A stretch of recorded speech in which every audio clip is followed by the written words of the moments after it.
संकट ये है इस सरकार के साथ कि इन्होंने एक मैसेज दे रखा है। भाजपा का एक पहचान बना है देश के अंदर, वो है हाथरस। हाथरस में इन लोगों ने क्या किया कि जिस लड़की के साथ गैंगरेप हुआ, जिसकी हत्या हो गई, बाद में जिसकी मौत हो गई, उसके डेड बॉडी को अचानक से रात में जला दिया गया, चुपके से, बिना किसी परिवार को बताए। और देश में किसी को भी नहीं मिलने देंगे उसके परिवार से, न मीडिया को मिलने देंगे, न अपोजिशन की पार्टियां को मिलने देंगे। और यही मॉडल बिहार के अंदर लाया जा रहा है। अब तो ये चुनौती हम लोग के लिए है, निश्चित तौर से है, कि आने वाले दिनों में इस तरह के जो मामले हैं उसको लेकर के एक ज़बरदस्त तरीके का आंदोलन, क्योंकि ये सरकार बगैर आंदोलन के सुन नहीं रही है।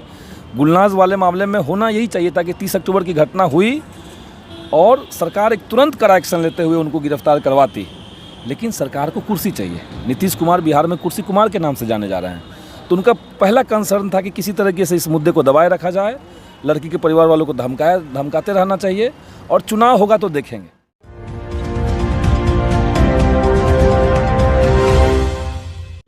नमस्कार, मैं आशुतोष कुमार। जो लोग सोशल मीडिया इस्तेमाल करते हैं उनको कल ट्विटर पे एक खास चीज़ देखने को मिली, जस्टिस फॉर गुलनाज। अचानक से मामला था, सब लोगों ने खोल कर देखा तो पाया यह मामला बिहार का था। जी हाँ, आपको बता दें, बिहार में एक लड़की की 17 दिन पहले कुछ लोगों ने जलाकर हत्या कर दी, और ये खबर पूरे चुनाव के वक्त तक, काउंटिंग के वक्त तक कहीं चर्चा में नहीं आया।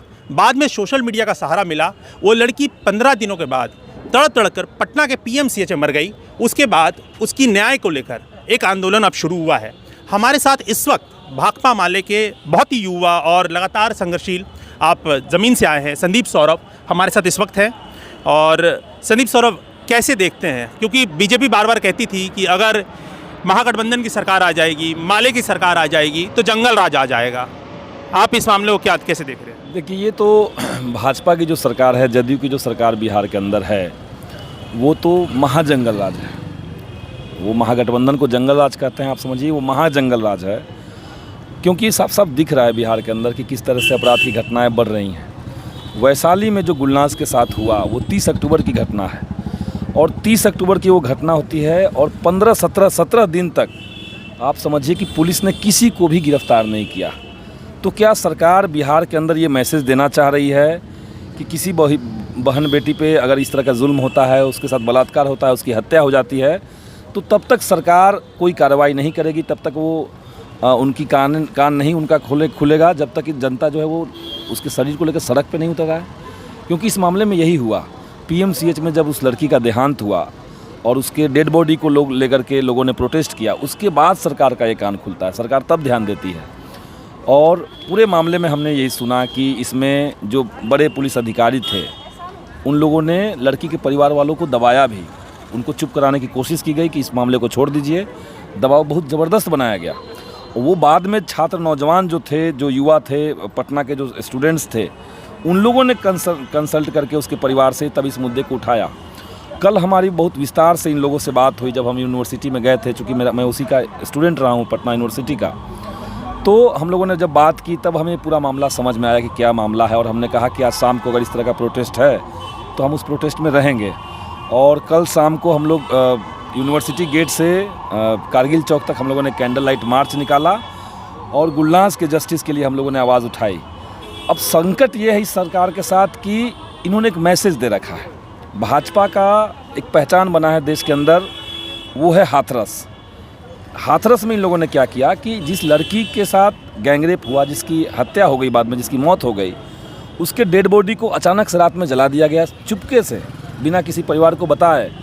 और देश में किसी को भी नहीं मिलने देंगे उसके परिवार से, न मीडिया को मिलने देंगे, न अपोजिशन की पार्टियां को मिलने देंगे। और यही मॉडल बिहार के अंदर लाया जा रहा है, जहां पे परिवार वालों पे ही दबाव उल्टा बनाना है, बजाय इसके कि आप जो आरोपी हैं, जो हत्यारे हैं, उनको गिरफ्तार करें, एक बढ़िया मैसेज दे, कानून व्यवस्था दुरुस्त है इसकी तैयारी करें। ये सब करने के बजाय सरकार जो कर रही है कि वो जो विक्टिम है उसी के ऊपर ब्लेम लगाना, उसी के परिवार के ऊपर दबाव बनाना। वैशाली वाले मामले में भी हमें यही सुनने में आ रहा है कि जो लोकल वहाँ के अधिकारी थे, पुलिस अधिकारी थे, ये लोग जाकर के उसके परिवार के ऊपर दबाव बना रहे थे। क्यों लग रहा है कि आपको अचानक इस तरह के रेप के मामलों को 30 अक्टूबर को हुआ तो इतना दिन पुलिस ने जानबूझ के दबाया? क्या लगता है कि चुनाव में इसका बहुत बड़ा असर आता? क्या जो बार बार नीतीश कुमार कहते हैं कि सुशासन है, कानून का राज है, क्या कानून के राज में कुछ ऐसा आपको लगता है कि पुलिस वाले की भी जो रोल है वो कहीं ना कहीं संदिग्ध है सरकार के साथ मिलकर? देखिए, एक तो पुलिस का जो रोल है बिहार में इस इंसिडेंट को लेकर के अगर कहें तो ये तो संदेहास्पद है, लेकिन ओवरऑल भी मुझे लगता है कि पुलिस को एक ख़ास तरह की ट्रेनिंग की, एक सेंसिटिव बनाने के लिए उसका एक सेंसिटाइजेशन का कोर्स चले, उनको संवेदनशील कैसे बनाना है इसका तो कोर्स चलाना पड़ेगा। आप समझिए कि गुलनाज का जो मामला था वो तो सामने आ गया। ऐसे कई सारे मामले बिहार के अंदर आज भी हैं जहाँ पे बलात्कार होते हैं, जहाँ पे उनकी हत्या हो जाती है, ज़बरदस्ती गरीब परिवार से किसी लड़की को उठा करके कोई सामंती लोग अपने घर में रख ले रहे हैं, दबंग लोग अपने घर में रख ले रहे हैं, परिवार वालों को बोलने पर या शिकायत करने पर उनकी पिटाई हो रही है। पुलिस को पता भी है तब भी उस मामले को लिपापोती किया जा रहा है। ऐसे कई सारे इंसिडेंट हैं। तो अब तो ये चुनौती हम लोग के लिए है, निश्चित तौर से है कि आने वाले दिनों में इस तरह के जो मामले हैं उसको लेकर के एक ज़बरदस्त तरीके का आंदोलन, क्योंकि ये सरकार बगैर आंदोलन के सुन नहीं रही है। गुलनाज वाले मामले में होना यही चाहिए था कि 30 अक्टूबर की घटना हुई और सरकार एक तुरंत कड़ा एक्शन लेते हुए उनको गिरफ्तार करवाती, लेकिन सरकार को कुर्सी चाहिए। नीतीश कुमार बिहार में कुर्सी कुमार के नाम से जाने जा रहे हैं, तो उनका पहला कंसर्न था कि किसी तरीके से इस मुद्दे को दबाए रखा जाए, लड़की के परिवार वालों को धमकाते रहना चाहिए और चुनाव होगा तो देखेंगे।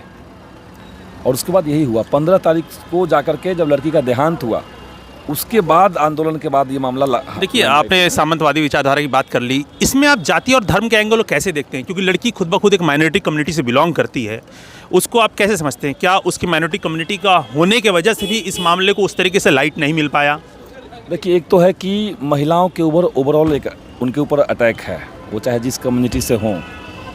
ये पेट्रियार्की में एक सेंस लोगों के अंदर है कि किसी को महिला एहसास भी कराना है कि अपनी औकात में रहो, तुम्हारी इतनी ही औकात है। तो एक तो एक खास पितृसत्तात्मक मानसिकता जो लोगों के अंदर होती है वो ही काम करता है। लेकिन उसके साथ साथ समाज में जो जातिगत और धार्मिक जो एक विभाजन है और उसमें जो बड़ा छोटा है, उसमें जो हायरार्की बना हुआ है, वो भी निश्चित तौर से काम करता है। जैसे महिला होकर के इतना बोल दिए एक बात है, दलित महिला होकर के इतना बोल दिए, तुम ना कह दिए हमें, तुम कैसे हमसे शादी करने से मना कर दिए। गुलनाज वाले मामले में यही था कि किसी को लगा कि उसने हमसे हमारे साथ भागने से या हमारे साथ शादी करने से मना कैसे वो कर सकती है, उसकी औकात क्या है, वो तो महिला है। तो ये एक बड़ी एक मानसिकता वाला मामला है और ये तो आप समझिए कि सिर्फ कोई कार्रवाई से ये मामला शायद सॉल्व नहीं होगा, बल्कि पेट्रियार्की के खिलाफ सरकार की तरफ से भी, तमाम पार्टियों की तरफ से भी और जनता के अंदर भी एक तरह का संवेदनशीलता ले जाने की बात ये होनी चाहिए। और ये इसमें सरकार की बड़ी भूमिका है। लेकिन सरकार सिर्फ घटना पे केंद्रित अगर रहेगी तो आप समझिए कि इस तरह के वारदात होते रहेंगे। घटना पे भी सरकार, नीतीश सरकार के साथ दिक्कत है कि घटना पे भी ये केंद्रित नहीं है, घटना को तोपने ढकने में लगे हुए हैं। जैसे इसी चुनाव में आप देखिए कि जो बालिका गृहकांड का जो मुख्य आरोपी है उसको जब सत्ताधारी पार्टी अपना कैंडिडेट बनाती है मंजू वर्मा को, तो अब बिहार में मैसेज क्या दे रहे हैं? तो मैसेजिंग के लिहाज से इन लोगों ने जनता के साथ, महिलाओं के साथ, उनके मान सम्मान अधिकार, उनकी आज़ादी के साथ ज़बरदस्त खिलवाड़ किया, उनके साथ गद्दारी की है।